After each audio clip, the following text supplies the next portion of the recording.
आज मैं कोई काम नहीं कर सका। सारा दिन इसी सिलसिले में सोच विचार करता रहा हूँ। और सोच लो राबील, इसलिए कि हम तफरीयन मुलाकात नहीं करेंगे, क्योंकि इस मुलाकात से हमारा एक खास मकसद वाबस्ता है। ये बात मैं तुमसे ज्यादा अच्छी तरह जानता हूँ। तुम मुझे क्या पढ़ा रहे हो? गोया तुम इस नतीजे पर पहुंच चुके हो कि तुम मुझे इस्तेमाल किए बगैर अपनी मकसद बरारी नहीं कर सकते। हाँ, और इसीलिए मैं तुमसे फौरन मिलना चाहता हूँ। जो कुछ भी होना है फौरन हो जाए तो बेहतर है। इतनी जल्दी तो कतई नामुमकिन है राबील। मुझे खुद भी इस मुलाकात के लिए कुछ इंतजामात करने होंगे। तुम भी ये बात समझते होगे। मुझे इस कदर परेशान मत करो। हारून राबील गिड़गिड़ाया। मैं दिल का मरीज हूँ। ज्यादा इंतजार करना मेरी मौत का भी बायस बन सकता है। यह सुनकर बहुत अफसोस हुआ कि तुम दिल के मरीज भी हो।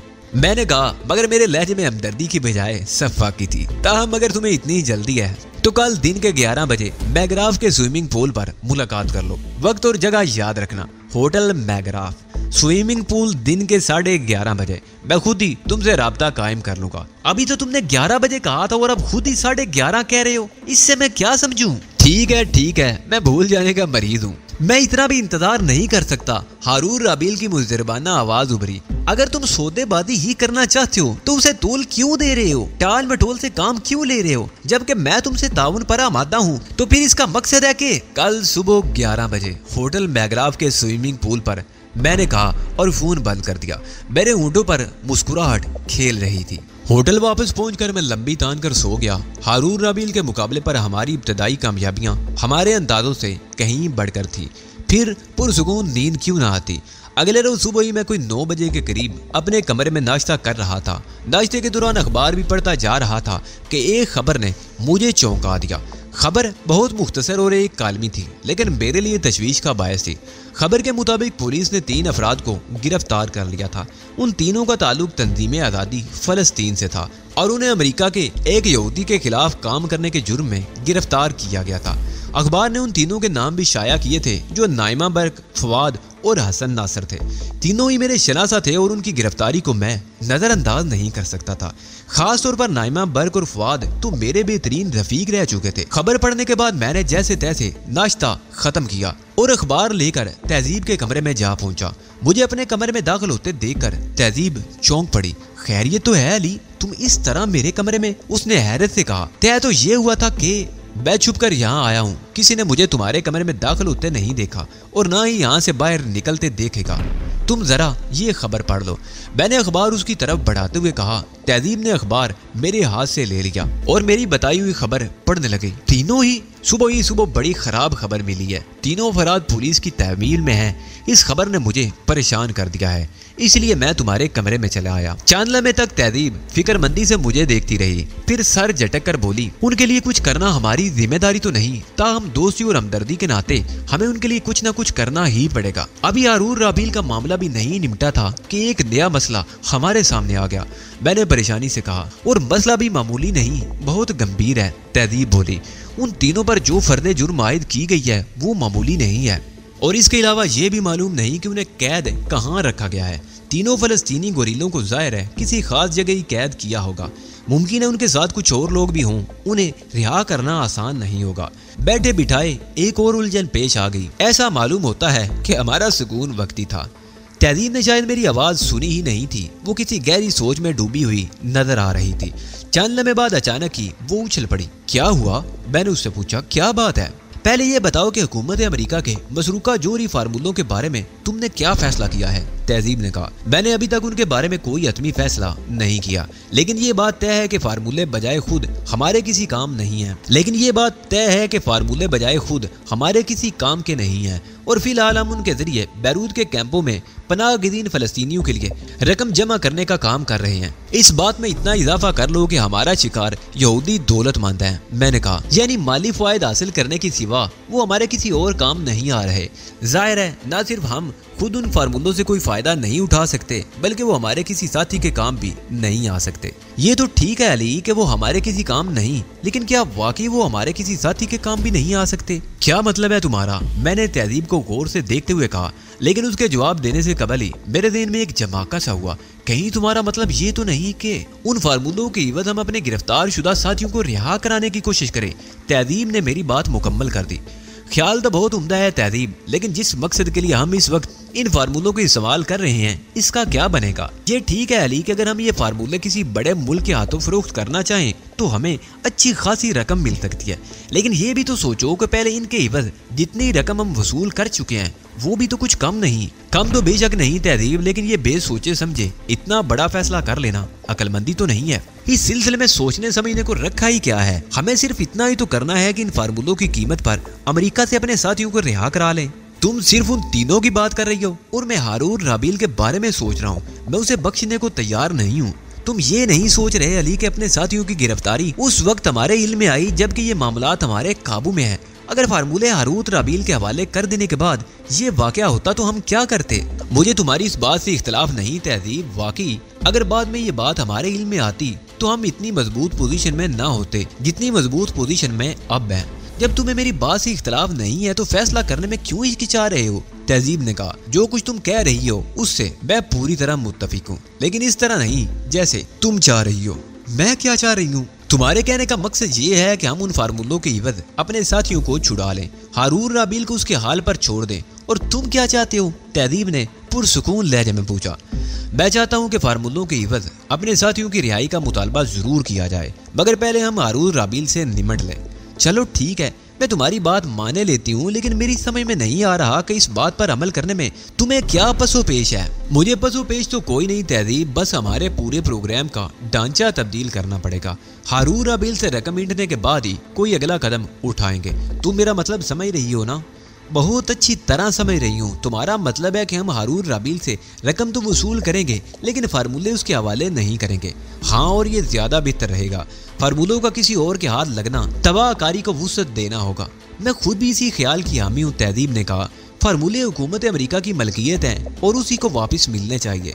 अब हमें यह भी मालूम करना होगा कि नाइमा बर्क, फवाद और हसन नासर किस सिलसिले में गिरफ्तार हुए हैं। क्या तुमने खबर पूरी नहीं पढ़ी? तहजीब ने हैरान होकर पूछा। उनकी गिरफ्तारी की वजह भी तो छपी है। उन पर जो फर्द जुर्म आयद की गई है वो बहुत सरसरी नोयत की है। खबर बहुत मुबहम और गैर वाज़ेह है। उसमें सिर्फ ये बताया गया है कि उन्हें एक अमरीकी यहूदी के खिलाफ काम करने के जुर्म में गिरफ्तार किया गया है। क्या तुम ये कहना चाहते हो कि खबर में जो कुछ बयान किया गया है वो हकायक के खिलाफ है? ये भी मुमकिन है कि हकायक छुपा लिए गए हों, लेकिन अगर हम खबर के मंदरजात दुरुस्त तस्लीम कर लें तब भी ये सवाल पैदा होता है कि क्या फ़लस्तीनी गोरीले यहाँ कोई मामूली नोयत का काम कर रहे होंगे? यकीनन वो कोई गैर मामूली काम कर रहे होंगे, तहजीब ने कहा। लेकिन मेरी समझ में नहीं आ रहा कि तुम कहना क्या चाहते हो। उस अमरीकी यहूदी का नाम भी जाहिर नहीं किया गया जिसके खिलाफ वो लोग काम कर रहे थे। इससे क्या फ़र्क पड़ता है? तहजीब ने कहा। बहुत फ़र्क पड़ता है। क्या ये मुमकिन है कि वो लोग भी हारून राबील के खिलाफ काम कर रहे हों? तहजीब चौंक पड़ी। हाँ, उसने कहा यह भी मुमकिन है, लेकिन हमें इस सिलसिले में करना क्या चाहिए? कुछ नहीं, मैंने बेपरवाही से कहा। फिलहाल सब कुछ भूलकर हारून राबील पर तवज्जो मरकूज कर दो, बाद की बाद में देखी जाएगी। मैं तहजीब के कमरे से निकल आया। अब हमें होटल मैग्राफ रवाना होना था। इस ज़िमन में प्रोग्राम तय था। बूडो और ज़ाहिर को पहले से वहां पहुंचकर पोजीशन संभालनी थी और मुझे बाद में रवाना होना था, जबकि तहजीब मेरा ताकुब करती हुई होटल मैग्राफ पहुंचती। वक्त मुकर्रर से कुछ देर कबल ही मैं होटल से निकल आया और टैक्सी में बैठकर सीधा होटल मैग्राफ जा पहुंचा। मैग्राफ होटल एक खूबसूरत होटल था और होटल ही की तरह उसका स्विमिंग पूल भी बेहद शानदार था। स्विमिंग पूल पर अच्छा खासा रश नजर आ रहा था। बेशतर लोग ऐसे ड्रेस में थे जिनमें अक्सरियत खवातीन की थी। बेशतर लोग थोड़े से ड्रेस में थे जिनमें अक्सरियत खवातीन की थी। मैंने मतलाशी निगाह दौड़ाई और हारून राबील मुझे नजर आ गया। वो एक कुर्सी पर बैठा था और उसके चेहरे पर हवाइयां उड़ी हुई थी। दीगर लोगों की तरह वो भी नहाने के लिबास में था, लेकिन उसने शायद पानी को छुआ भी नहीं था। उसके नजदीक एक खाली कुर्सी और भी रखी हुई थी जो यकीनन मेरे लिए ही थी। कुछ देर तक मैं बेमकसद स्विमिंग पूल के गिर्द चक्कर लगाता रहा। मकसद ये था कि अगर कोई खतरा हो तो निगाह में आ जाए, लेकिन कोई शख्स भी ऐसा नजर नहीं आया जिसकी तवज्जो खुसूसियत से हारून राबील की जानिब होती। बूढ़ो और ज़ाहिर भी कहीं दिखाई नहीं दे रहे थे, मगर मैं उनकी तरफ से मुतमईन था। दोनों बहुत अलर्ट थे। वो लोग यकीनन किसी ऐसी जगह छुपे होंगे जहां से हालात पर निगाह रखी जा सकती होगी। अपने दौर पर मुतमईन होने के बाद मैं हारून राबील की तरफ बढ़ा और टहलता हुआ उसकी पुश्त पर पहुंच गया। फिर इत्मीनान से उसके नजदीक रखी हुई खाली कुर्सी घसीट कर उस पर बैठ गया। हारून यूं उछला जैसे उसे किसी बिच्छू ने डंक मार दिया हो।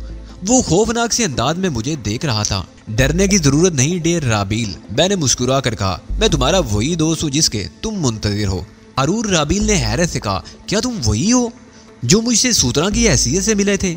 हाँ प्यारे राबील, मैं वही हूँ। लेकिन तुम इतने हैरान क्यों हो रहे हो? कोई और इतनी बेतकल्फी का मुजाहरा कहाँ कर सकता था? लेकिन तुम्हारा चेहरा सूत्रा के और तुम्हारे नकुश में जमीन आसमान का फर्क है।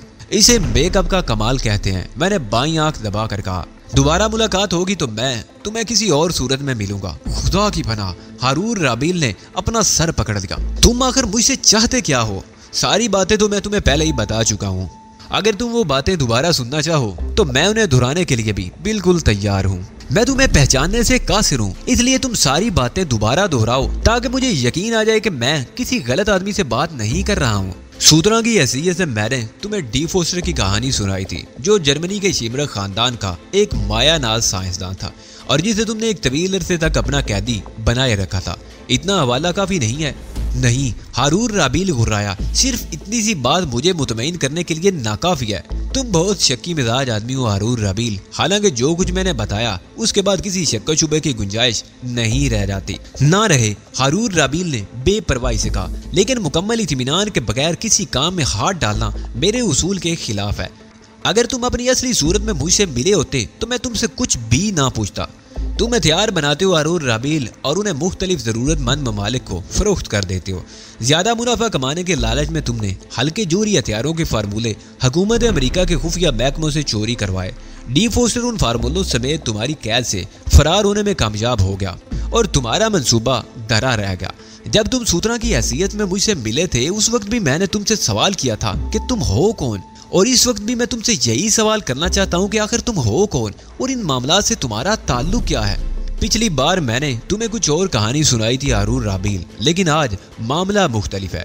आज मैं तुम्हें बताऊंगा कि मैं कौन हूँ और इस मामले से मेरा ताल्लुक क्या है। ओशील मिकाइल से वाकिफ हो? हारून राबील बुरी तरह चौंक पड़ा। हाँ, वो फ्रांसीसी ताजर जो गुज़िश्ता दिनों पुरअसरार तरीके से कत्ल कर दिया गया था। हाँ, मैंने तलखी से कहा। वही, और तुम उसे महज इसलिए जानते हो कि तुम्हारी तरह वो भी यहूदी था। हाँ, मैंने उसके बारे में पढ़ा था। जब वो कत्ल हुआ पेरिस में मैं मौजूद था। लेकिन तुमने उसका हवाला क्यों दिया? उसने डी फोस्टर और फार्मूलों की बाजियाबी के लिए हमारी खिदमात हासिल की थी। मैंने कहा, क्या कह रहे हो तुम? हारून राबील हैरत से मुंह फाड़ कर रह गया। उन फार्मूलों से बड़े बड़े मुल्कों की दिलचस्पी तो समझ में आती है, लेकिन ओशील मिकाइल का ताल्लुक समझ में नहीं आता। मेरे बताए बगैर तुम्हारी समझ में कुछ नहीं आएगा मिस्टर राबील। वो दरअसल अमेरिका में तुम्हारी इजारादारी छोड़ना चाहता था। तुम बड़ी हैरान कुन बातें कर रहे हो। ओशील मिकाइल मेरी इजारादारी किस तरह तोड़ सकता था? वो इसलिए असला साजी के कारोबार में मुनाफा बहुत है हारून राबील, और यहूदी कौम पैसे के लिए कुछ भी कर सकती है। उसका इरादा था कि वो भी अमेरिका में असला साजी का कारोबार शुरू करे, क्योंकि यहाँ असला साजी की इजाजतनामा सिर्फ तुम्हारे पास था और तुम्हारी मौजूदगी में किसी और को ये इजाजतनामा नहीं मिल सकता था। इसलिए ओशील मिकाइल ने इस मौके से फायदा उठाने का फैसला किया, जो उसे इत्तफाकन ही मैसर आ गया था। उसने हमसे राब्ता किया और एक खतीर रकम के एवज हमें इस काम पर मामूर कर दिया कि हम मसरूका फार्मूले उसके लिए हासिल करें। उसका इरादा था कि वो फार्मूले अमेरिका के हवाले करके उसे तुम्हारे करतूतों से आगाह कर दे, ताकि तुम्हारी साख खत्म हो जाए, तुमसे तमाम मराद वापस ले ली जाएं और खुद उसे अमेरिका में असला सादी की इजाजत मिल जाए। उसने बड़ी भयानक चाल चली, हारून राबील ने कहा। लेकिन वो नाकाम क्यों हो गया? क्या तुमने फार्मूले उसके हवाले नहीं किए? हमने फार्मूले और डी फोस्टर उसकी खिदमत में पेश कर दिए थे, लेकिन उसकी नीयत में फतूर पैदा हो गया। बजाय इसके कि वो बकिया रकम हमारे हवाले करता, उसने हमें हलाक करने की कोशिश की। हर यहूदी की ज़हनियत यही होती है। नतीजा ये हुआ कि वो हमारे हाथों मारा गया। यानी तुमने उसे महज रकम के हुसूल के लिए कत्ल कर दिया? हारून राबील ने कहा।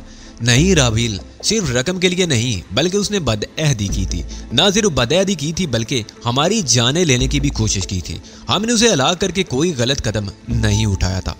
उसके बाद तुम फ्रांस से डी फोस्टर और फार्मूलों समेत फरार होकर अमेरिका आ गए। हाँ मिस्टर राबील, अब दोनों चीजें हमारे कब्जे में है और हमने सिर्फ तुम्हारी खातिर तवील सफर किया है। तुम ये कहना चाहते हो कि तुमने मुझे हमदर्दी की है? हारून राबील ने तंजिया लहजे में कहा। नहीं, हमें तो वो रकम चाहिए जो हम ओशील मिकाइल से वसूल नहीं कर सके। अगर तुमने हमें वो रकम अदा कर दी तो ठीक है, वरना फार्मूले दीगर सबूतों समेत अमेरिका की हुकूमत के हवाले करना हमारी मजबूरी होगी। हमें यकीन है कि हुकूमत अमेरिका ना सिर्फ हमें मतलूबा रकम अदा करेगी, बल्कि हमारी ममनून भी होगी। तो फिर तुमने हुकूमत अमेरिका से राब्ता क्यों ना कायम किया? हारून रबील ने खासी सर्द मोरी से कहा। एक मुजरिम की हमदर्दी हमेशा दूसरे मुजरिम के साथ होती है राबील, लेकिन किसी खुशफहमी में मुब्तला होने की जरूरत नहीं।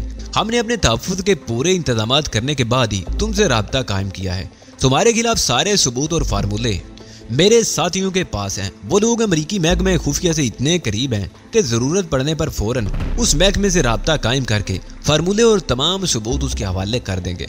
तुम खुद अंदाज़ा कर सकते हो कि अगर ऐसा हो गया तो उसके नताइज क्या निकल सकते हैं। तुम मुझे ब्लैकमेल करोगे? हारून रबील ने आंखें फाड़ कर मुझे देखा और फिर दफादन दोनों हाथ अपनी आंखों पर रखकर यूं झुक गया जैसे आंखों में अचानक ही शदीद किस्म की तकलीफ उठी हो।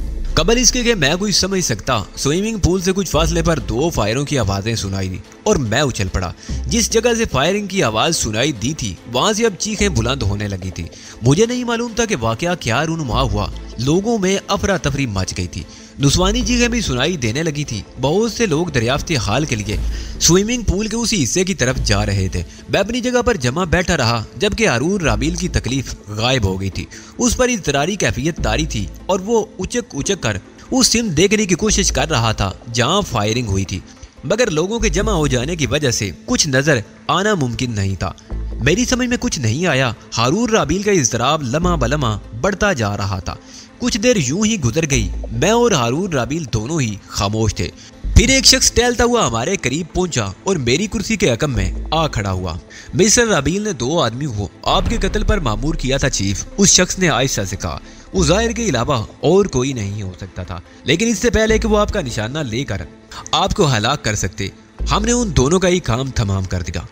हारून रबील ने खौफ और गुस्से के मिले जुले आलम में ज़ाहिर को घूरा। मेरे होंठों पर एक जहरीली मुस्कुराहट उभर आई, लेकिन मैंने हारून रबील से कुछ कहने की बजाय ज़ाहिर को मुखातिब किया। तुम जाओ और अलर्ट रहो, मैंने कहा और ज़ाहिर चला गया। स्विमिंग पूल पर अभी तक अफरा तफरी मची हुई थी। लोग खून खून चिल्ला रहे थे। मुझे तुमसे यही उम्मीद थी राबील, मैंने उसे घूरते हुए कहा। अगर तुम मुझसे वाकिफ होते तो कभी ऐसी हमाकत ना करते। तुमने बताया ही नहीं कि तुम हो कौन। हारून रबील ने नरमी के अंदाज में कहा। मैं यहूदियों की नफ्सियात पर अथॉरिटी हूँ राबील। मुझे मालूम है कि तुम लोग कितनी कमीनी फितरत के मालिक होते हो। क्या इतना बता देना काफी नहीं है? हारून रबील बेबसी से मुझे देखता रहा, मुंह से कुछ नहीं बोला। मक्कारी, अयारी और बदअदी तुम्हारी फितरत में शामिल है। पैसे की खातिर तुम लोग कुछ भी कर सकते हो। अभी तुमने जो हरकत की उसकी मुझे तवक्को थी। तुमने मुझे यहाँ गुफ्तगू करने के लिए बुलाया था और मुझ पर कातलाना हमला करने के लिए अपने आदमी छुपा रखे थे। अगर मैंने एहतियाती तदाबीर इख्तियार ना कर रखी होती या मैंने जरा सी भी गफलत का मुजाहरा किया होता तो इस वक्त तुम अपनी फतह का जश्न मना रहे होते। ये और बात है कि तुम्हारा जश्न मुकम्मल होने से कबल ही तुम्हारे सारे करतूत हुकूमत के इल्म में आ चुके होते। तुम्हें अपने किए पर पछतावे के सिवा कुछ हासिल ना होता, और पछतावा भी ऐसा कि जिससे छुटकारे की कोई सूरत तुम्हारे पास ना होती। हारून रबील के चेहरे पर मुर्दनी छा गई थी। मुझे अफसोस है कि मुझसे गलती हुई, उसने बेजान सी आवाज में कहा। मैं इस पर बेहद शर्मिंदा हूँ। मेरे होंठों पर एक सफाकाना मुस्कुराहट उभर आई। मेरे ख्याल में यह पहला मौका होगा कि तुमने किसी से माफी मांगी होगी। हारून रबील के चेहरे की रंगत मुतगय्यर हो गई। उसे शदीद गुस्सा आया था। वो मुझे कोई सख्त जवाब देने ही वाला था कि उसे अपनी नाजुक पोजीशन का एहसास हो गया और उसने बड़ी चालाकी से खुद को संभाल लिया। अगर आदमी से कोई गलती हो जाए तो उसे इतराफ कर लेने में कोई हरज नहीं होता, उसने धीमी आवाज में कहा। तुमने गलती नहीं की हारून रबील, बल्कि बदतरीन हमाकत का सबूत दिया है, और ऐसा पहली बार नहीं हुआ। इससे कबल तुमने उन बेचारे 3 बेगुनाहों के खून से हाथ रंगे हैं जिनका इस मामले से कोई ताल्लुक ही नहीं था, और अब तुम मुझ पर भी हमला कराने की नाकाम कोशिश कर रहे हो। मैं तो तुम्हें बहुत अक्लमंद समझता था हारून रबील। तुमने आखिर क्या सोचकर इस किस्म की हरकतें की हैं? मेरे असाब पर बहुत दबाव था, हारून रबील ने शिकस्त तस्लीम करते हुए कहा। मेरे सोचने समझने की सलाहियतें जवाब दे गई थी। तुम्हारी इस हरकत पर तुम्हें माफ भी किया जा सकता है हारून रबील, लेकिन इसके लिए तुम्हें कुछ शराइत तस्लीम करनी होंगी। अब इस वक्त मैं बेबस हूँ। तुम जो चाहो शराइत आयद कर दो। बताओ तुम्हारी क्या शराइत हैं? जो रकम उन फार्मूलों की इवज मैं तुमसे वसूल करने वाला था, अब वो दुगनी कर दी गई है हारून रबील। दुगनी? हारून रबील ने आंखें फाड़ कर मुझे देखा। मुझे तो ये भी मालूम नहीं कि पहले तुम मुझसे क्या वसूल करने का इरादा रखते थे। मालूम हो जाएगा हारून रबील, मैंने अय्यारी से कहा। जो रकम तुमसे तलब की जाएगी उसकी अदायगी के लिए तुम्हें 2 रोज की मोहलत दी जाएगी। अगर इस मोहलत के अंदर तुम अदायगी करने में नाकाम हो गए तो तीसरे रोज तुम्हारे खिलाफ सारे सबूत हुकूमत के हवाले कर दिए जाएंगे। नहीं, मैं पहले ही अपनी गलती तस्लीम कर चुका हूँ। अगर आइंदा मुझसे कोई गलती हो तो जो चाहो सजा दे लेना, लेकिन इस बार दरगुजर करो। हरगिज नहीं हारून राबील, मैंने कतियत से कहा। तुम्हारे जराइम नजरअंदाज कर देना बजाय खुद एक जुर्म होगा। तुमने ये तक नहीं सोचा कि मैं सिर्फ धमकी नहीं दे रहा बल्कि इस पर अमल भी कर सकता हूँ। मैं खौफजदा था। जो कुछ हुआ वो मेरी हमाकत थी। खैर, तुम ये बताओ कि वो फार्मूले। मैं अब भी तुम्हारे हवाले करने को तैयार हूँ हारून राबील, लेकिन अब तुमसे रकम दुगनी वसूल करूंगा। कितनी रकम? हारून राबील ने अपने खुश होंठों पर जबान फेर कर पूछा। तुमसे $10 करोड़ वसूल करने का इरादा था, तुमने अपनी हमाकत से इसको दुगना कर दिया। $20 करोड़? हारून राबील की आवाज हल्क में फंसने लगी। तुम्हें अंदाजा है कि तुम कितनी बड़ी रकम का मुतालबा कर रहे हो? हमने बड़े ज्यादा खतरात मोल लेकर ये फार्मूले हासिल किए हैं और हमें इनकी कदर कीमत का खूब अंदाजा है। तुम तो सिर्फ ये बताओ कि रकम अदा करोगे या नहीं। नहीं, तुमने मेरी बिसात से बहुत बढ़कर मुतालबा कर दिया है। मैं इतनी रकम अदा नहीं कर सकता। गोया तुम फार्मूलों का सौदा करने के मूड में नहीं हो। मैंने उसे घूर कर देखा। क्या तुम्हारा ये हतमी जवाब है? रकम बहुत ज्यादा है, राबील गिड़गिड़ाया। इस पर नजरसानी कर लो तो मैं फार्मूले खरीदने को तैयार हूँ। तुम बकवास कर रहे हो राबील। अगर तुम्हें फार्मूले खरीदने से इतनी दिलचस्पी होती तो मुझ पर कातलाना हमले ना कराते। नहीं, मैं बेकार वक्त बर्बाद कर रहा हूँ। मुझे अब कुछ और ही करना पड़ेगा। ठहरो, हारून राबील ने मेरा हाथ पकड़ दिया। मैं अपनी गलती का एतराफ कर चुका हूँ। मुझ पर कुछ तो रहम करो। क्या इतना रहम कम नहीं कि मैं अब भी फार्मूले तुम्हें फरोख्त करने पर आमादा हूँ? मुझ पर तरस खाओ, मैं तबाह हो जाऊंगा। मैं मर जाऊंगा क्योंकि ये बहुत बड़ी रकम है। तुम मर जाओ राबील, मैंने कुर्सी से खड़े होते हुए कहा। तुम्हारी मौत के बाद हम ये फार्मूले रूसी हुकूमत के हवाले करेंगे। कुछ ना कुछ मुआवजा तो मिल ही जाएगा। बैठ जाओ प्लीज, बैठ जाओ, हारून राबील ने अपने हाथ मसलते हुए कहा। मैं वादा करता हूँ कि अब कोई साजिश नहीं करूंगा। तुमने मुझे बदतरीन शिकस्त दी है। तुम साजिश करके देखना राबील, तुम मुझे हर तरह तैयार पाओगे, लेकिन रकम में कमी का ख्याल दिल से निकाल ही दो। तुम्हें हर हाल में $20 करोड़ अदा करने हैं। मैंने जेब में हाथ डालकर कागज का एक पुर्जा निकालकर उसे राबील की तरफ बढ़ा दिया। $20 करोड़ की रकम तुम्हें बैरूत की इस बैंक में जमा करानी है। अकाउंट नंबर भी इस पर मौजूद है। तुमने मुझे 2 दिन का वक्त दिया है। 2 दिन में ये काम कैसे हो सकेगा? इसके लिए तो ज्यादा वक्त चाहिए ताकि तुम और कोई साजिश कर सको, मैंने तंदिया लहजे में कहा। नहीं हारून राबील, इससे ज्यादा वक्त देना मेरे लिए मुमकिन नहीं। तुम्हें अच्छी तरह मालूम है कि रकम बैरूत के बैंक में किस तरह मुंतकिल की जाएगी। ये ना तो कोई मुश्किल काम है और ना ही तुम्हारे लिए ये कोई नया काम है। 2 दिन की मोहलत कम जरूर है, लेकिन तुम जैसे आदमी के लिए नाकाफी हरगिज नहीं कही जा सकती। मुझे बैंक स्टेटमेंट तमाम असनाद के साथ दरकार होगा। इस काम में अगर तुमने कोई गड़बड़ या ताखीर करने की कोशिश की तो अपनी तबाही के जिम्मेदार तुम खुद होगे। इससे ज्यादा मैं कुछ कहना नहीं चाहता। लेकिन मेरी बात तो सुनो, हारून राबील ने कहना चाहा, मगर मैंने उसकी बात काट दी। जो कुछ तुम कर चुके हो राबील, वो मेरे सामने है। हो सकता है तुम किसी और चक्कर में हो। पुलिस यहाँ पहुंचने ही वाली होगी। अब मैं बिल्कुल नहीं रुकूंगा, मैंने कहा और हाथ हिलाकर चल पड़ा। मैंने उसकी कोई बात सुनने के लिए रुकने की जहमत नहीं की थी। लोगों पर अभी तक दहशत तारी थी। लान पर 2 लाशें पड़ी हुई थी। मैं लाशें देखने के लिए रुकता तो मजीद वक्त जाया होने का एहतमाल था, लिहाजा मैं होटल से सीधा बाहर निकला चला गया। मैं होटल के बैरूनी गेट से निकल रहा था और पुलिस कारें सायरन बजाती हुई अंदर दाखिल हो रही थी। मैं बेफिक्री से बाहर निकल आया। बूड और जाहिर की तरफ से भी मुझे कोई फिक्र नहीं थी। मेरे बाद उन दोनों के लिए भी वहां रुकने का कोई सवाल ही पैदा नहीं होता था। आज उन्होंने जिस कारकर्दगी का मुजाहरा किया था वो मेरे लिए बाइसे फख्र थी। वो लोग चूक गए होते तो मेरी खैर नहीं थी। वाशिंगटन की मसरूफ शाहराहों पर चलते वक्त मैं अपने गिरदोपेश से बुरी तरह बाखबर था। हारून राबील से कुछ बैद नहीं था कि उसने मेरे लिए कुछ और इंतजाम भी कर रखा हो। मैंने कई टैक्सियां तब्दील की और जब मैं पूरी तरह मुतमईन हो गया तब मैंने अपने होटल का रुख किया। किसी ने मेरा ताकुब नहीं किया था। अपने कमरे में पहुंचकर मैंने पूरी सूरत हाल पर गौर किया और इस नतीजे पर पहुंचा कि हमारी कारकर्दगी मजमूई तौर पर तसल्ली बख्श है। बहुत मुख्तसर वक्त में हमने हारून राबील जैसे गाग शख्स को 2 बदतरीन शिकस्तों से हमकनार किया था। इस बात का इम्कान जरा कम ही था कि वो अब मजीद कोई हरकत करे, लेकिन मेरा तजर्बा कहता था कि जिस तरह बिच्छू अपनी फितरत से मजबूर होकर डंक जरूर मारता है, उसी तरह यहूदी भी धोखा दिए बगैर नहीं रह सकता। यहूदी कौम वही तो है जिसने खुदा से भी धोखा किया और एक बार नहीं बार बार उनकी ये फितरत नस्ल दर नस्ल खून में मुंतकिल होती चली आ रही थी। हर यहूदी आज भी इतना ही धोखेबाज था जितना रोज़े अव्वल में था। उस वक्त था जब से इस कौम की तारीख शुरू होती है। जो कौम अपने माबूद से, अपने रब से, अपने पैदा करने वाले से धोखा कर सकती है, वो किसी और से क्या वफा करेगी। अगर कोई यहूदियों को काबिल एतबार समझता है तो वो सरी गुमराही पर है। ये तो मैं जानता हूँ कि इस कौम के अफराद ने खुद पर कैसे कैसे खोल चढ़ा रखे हैं। ये खुद को सबसे ज्यादा अक्लमंद समझते हैं। मजहब की भी इनकी निगाह में कोई हकीकत नहीं होती, और जब इन पर खुद ज़रब पड़ती है तो संभलने का मौका निकल चुका होता है। ये वो लोग हैं जो पहले अपना एतमाद कायम करते हैं, उसके बाद मौका देकर ऐसा किरदार अदा करते हैं कि आदमी को संभलने का मौका तक नहीं मिलता। साजिशें करने में यहूदी सबसे आगे हैं, अंग्रेज से भी ज्यादा आगे, जिसने ताजरों का रूप धार कर सादा लोगों पर कब्जा कर लिया और सादा लोग मुसलमानों को 150 साल तक अपना गुलाम बनाए रखा। यहूदी कौम की गंदी और साजिशी ज़हनियत पर मुझे भी यकीन है, लेकिन अगर मेरे पास इल्म का कोई और जरिया ना होता तब मेरे ज़ाती तजर्बात मुझे इस बात का यकीन दिलाने के लिए काफ़ी थे। जिस यहूदी से भी मेरा वास्ता पड़ा था उसने अपनी बिसात के मुताबिक मुझे धोखा देने की कोशिश जरूर की थी। इस कुलिये पर सिर्फ लड़कियों को खारिज किया जा सकता था। यहूदी लड़कियों ने कई मामलात पर मेरा भरपूर साथ दिया था, लेकिन मैं उस हकीकत से भी बेखबर नहीं था। उनके पेश नज़र मेरी भलाई हरगिज़ नहीं थी, बल्कि वो अपनी जिस्मानी और जिनसी तस्कीन का जरिया बनाना चाहती थी, और उन्होंने अपनी ये तलब पूरी करने की खातिर अपनी कौम से गद्दारी की। अगर मैं उनकी तलब पूरी कर देता तो फिर वो मुझसे धोखा करती। यही यहूदी ज़हनियत है।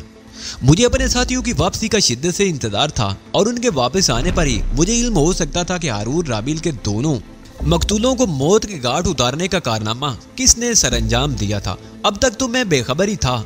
ज्यादा बेचैनी इसलिए भी थी कि उनमें से कोई पुलिस के चुंगल में ना फंस गया हो। अगरचे इसका बहुत कम इम्कान था, लेकिन था।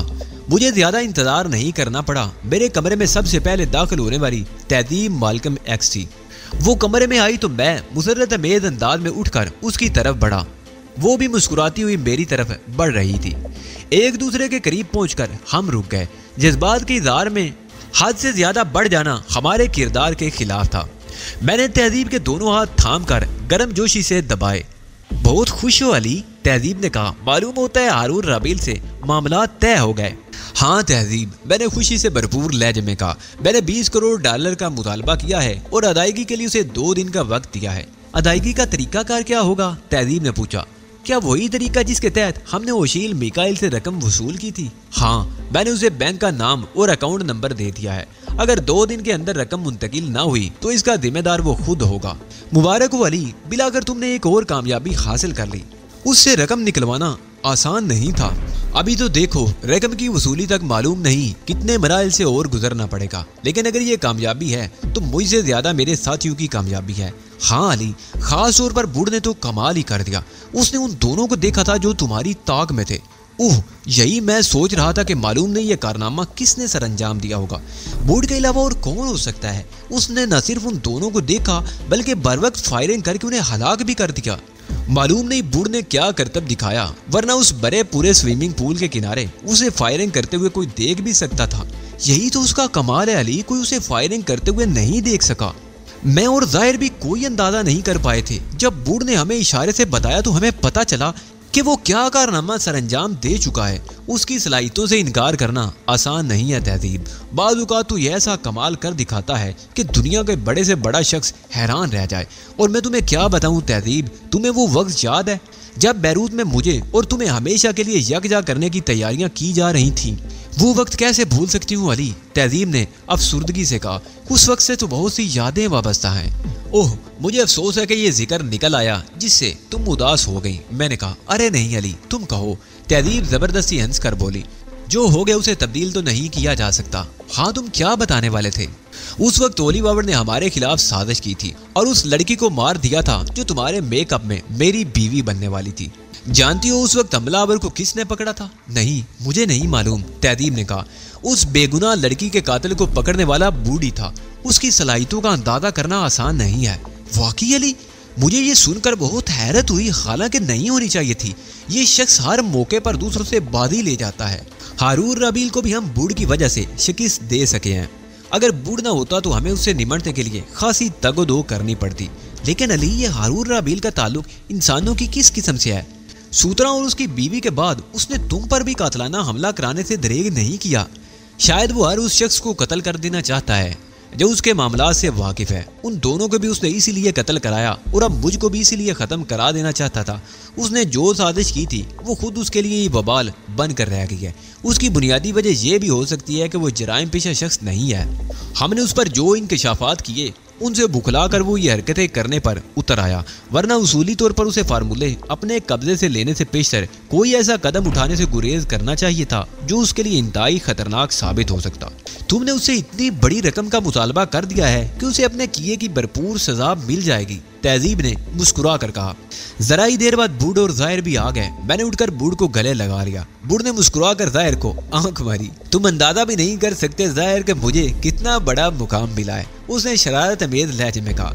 मैं दावे से कह सकता हूँ कि ये मुकाम सिर्फ मैडम के लिए था, और अगर किसी को मैडम का हिस्सेदार बना लिया जाए तो उसका यही मतलब हो सकता है कि वो शख्स अली की निगाहों में बड़ी पोजीशन का हामिल है। तुम अपने कारनामों पर खुद ही पानी फेर देते हो, तहजीब ने कदरे सख्त अंदाज में कहा। तुम्हें ये तमीज भी नहीं कि गुफ्तगू किस तरह करनी चाहिए, बस यही तो एक खामी है मैडम, बूढ़ ने तवील सांस लेकर कहा। बूढ़ बेचारा इस काबिल कहा कि इसकी जरा सी खामी भी बर्दाश्त की जा सकती। तुम बदतमीजी की हद तक पहुंच जाते हो, बात अगर बकवास तक हो तो भी बर्दाश्त किया जा सकता है। माफ कीजिएगा मैडम, हर शख्स अपने जज्बात का इजहार अपने अंदाज में ही कर सकता है। बूढ़ ने ढिठाई का मुजाहरा किया। मुझे हंसी आ गई और तहजीब ने मुंह बनाकर कहा, तुमने भी इसे बहुत सर चढ़ा लिया है। ये बात नहीं तहजीब, बूढ़ जबान का भी इतना बुरा नहीं, बस कभी कभी पटरी से उतर जाता है। ऐसे मौकों पर इसे नजरअंदाज कर देना दानिशमंदी है, मैंने कहा। बूढ़ मुंह उठाकर छत की तरफ देखने लगा। खुदा की शान है, आज तो वारे न्यारे हो गए। मैडम के मुकाबले पर बूढ़ की हमायत हो रही है। मसलिहत, मैंने संजीदगी से कहा। तुमसे कुछ तफसीलात मालूम करनी है, इसलिए तरफदारी कर रहा हूँ, उसके बाद फिर वही शब रोज होंगे। मैं पहले ही समझ रहा था कि कोई ना कोई चक्कर जरूर है, वरना बूढ़ की ऐसी किस्मत कहाँ कि मैडम के मुकाबले पर जबान बाद में भी चलाई जा सकती है। बूढ़, पहले ये बताओ कि तुमने उन लोगों को किस तरह ताड़ लिया था? ओह हाँ, बूढ़ ने संभल कर कहा। मेरे सुपुर्द जो काम किया गया था उसके लिए अलर्ट रहना बहुत जरूरी था, और मैं अलर्ट था। मैंने स्विमिंग पूल के अतराफ वाक़ई जगहों का कई इम्कानात से जायजा लिया था। मुमकिन है मुझे बहुत ज्यादा मेहनत करनी पड़ती, लेकिन मैं इसलिए बच गया कि उन दोनों पर मेरी नजरें पड़ गई थी। दोनों अफराद के लिबास ऐसे थे कि उसमें हल्के किस्म का कुछ फासले तक मार करने वाला असला बआसानी छुपाया जा सकता था। मैं सब कुछ छोड़कर उन दोनों के पीछे लग गया। जरा सी कोशिश से मैं ये अंदाजा करने में कामयाब हो गया कि उन दोनों के पास हल्की राइफलें मौजूद हैं। उसके बाद मजीद किसी चीज की जरूरत नहीं रह जाती थी। तुम्हें भी शायद अंदाजा हो कि हारून राबील तुमसे बात करते करते दोनों हाथ आंखों पर रखकर यूं झुक गया था जैसे उसकी आंखों में अचानक कोई तकलीफ हो गई हो। हाँ, मुझे याद है बूढ़, मैं तो वाकई यही समझा था कि उसकी आंखों में किसी किस्म की तकलीफ अचानक उठी है, लेकिन जब धमाकों की आवाज सुनाई दी तो तुम ठीक समझे चीफ। ये दरअसल उन दोनों के लिए इशारा था कि अब वो तुम्हें शूट कर दें। जो ही उन्होंने राइफलें निकाली, मैंने उनकी खोपड़ियों में सुराख कर दिए। वो तुम्हें निशाना बनाने की हसरत दिल में लिए दुनिया से कूच कर गए। मुझे उनकी इस तरह अचानक मौत पर बहुत दुख हुआ चीफ। हाँ, अब तुम जितनी चाहो बकवास कर सकते हो। मैं यही जानना चाहता था कि तुमने ये कारनामा किस तरह अंजाम दिया। मुझे मेरी मेहनत का सिला मिल गया चीफ। अब कम अज कम मैडम ये नहीं कह सकती कि कुछ चीजों पर सिर्फ उन्हीं का हक है। बकवास मत करो बूढ़, अभी हमारा काम खत्म नहीं हुआ, बल्कि मेरे ख्याल में तो अभी हमारा काम शुरू हुआ है, तहजीब ने कहा। तुम मशवरा दो बूढ़ कि अब हमें क्या करना चाहिए। मैंने बूढ़ से कहा, हमने रकम की अदायगी के लिए हारून राबील को 2 दिन की मोहलत दे दी है। क्या तुम संजीदा हो चीफ? बूढ़ ने हैरत से कहा। कहीं मुझसे मजाक तो नहीं कर रहे? मैं बड़ी संजीदगी से तुमसे मशवरा तलब कर रहा हूँ बूढ़। इसमें मजाक का कौन सा पहलू हो सकता है? ये मेरे लिए बड़े एजाज की बात है चीफ। मैं इससे जरूर फायदा उठाऊंगा। मुझे ये कहने का मौका तो मिल जाएगा कि जिंदगी में एक वक्त ऐसा भी आया था जब अली यार खान जैसा शख्स मशवरे का तालिब हुआ था। मैं कोई आसमानी मखलूक नहीं हूँ बूढ़, तुम जैसा ही एक इंसान हूँ। इस वक्त मुझे तुम्हारे मशवरे की जरूरत महसूस हो रही है। तुम मुझे बेवकूफ तो नहीं बना रहे चीफ? बूढ़ ने हैरान होते हुए कहा। शायद इस तरह तुम मेरा शुक्रिया अदा करने की कोशिश कर रहे हो। हरगिज नहीं बूढ़, मैंने संजीदगी से कहा। तुम खुद देख लोगे कि तुम्हारे मशवरे को पूरी अहमियत दी जाएगी। तब तो चीफ पहली फुर्सत में इस होटल को छोड़ दो और अपने लिए कोई नया होटल देखो, बूढ़ ने कहा। इसकी क्या जरूरत है? जाहिर ने कहा। ऐसा तो सिर्फ इसी सूरत में किया जाना चाहिए जब हमें कोई खतरा दरपेश हो। अपनी तरफ से तो हमने हर मुमकिन एहतियात बरती है बूढ़, लेकिन मुकाबले पर जो शख्स है वो मुझे बहुत खतरनाक महसूस होता है।